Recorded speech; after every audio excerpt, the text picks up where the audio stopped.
వాస్తవంగా పాకిస్తాన్‌తో cricket match సందర్భంగా ఒక ఎందుకు మనం ఆపేయలేదు ఏషియా కప్‌లో అన్నటువంటిది గొడవ నడిచింది. వాస్తవంగా దేశభక్తిని గురించి చేసేటటువంటి బీజేపీ ప్రభుత్వమే ఎందుకు చేయట్లేదు, అంతకుముందు చేయించింది గదా అన్నటువంటిది. అందులో జైషా అక్కడ ఐసీసీ అధ్యక్షుడుగాను.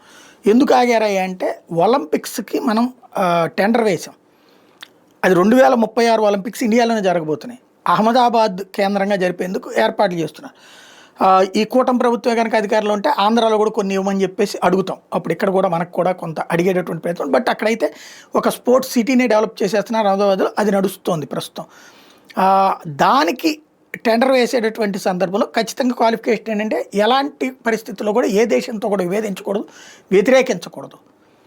అట్లాగా అది విడప్పుడు గతంలో మనం వ్యతిరేకించాం కాబట్టి రెస్ట్రిక్ట్ చేయడానికి, కొన్ని అబ్జెక్షన్స్ చేయడానికి అవకాశం ఉంటుంది కొన్ని దేశాలు ఇందు మీద. ఇప్పుడు ఈ టైంలో చేస్తే కనుక అబ్జెక్షన్ ఖచ్చితంగా సస్టైన్ అవుతుంది. ఆ దృష్టితోనే ఇప్పుడు నడపాల్సి వచ్చింది అన్నటువంటి తాజా వివరణ.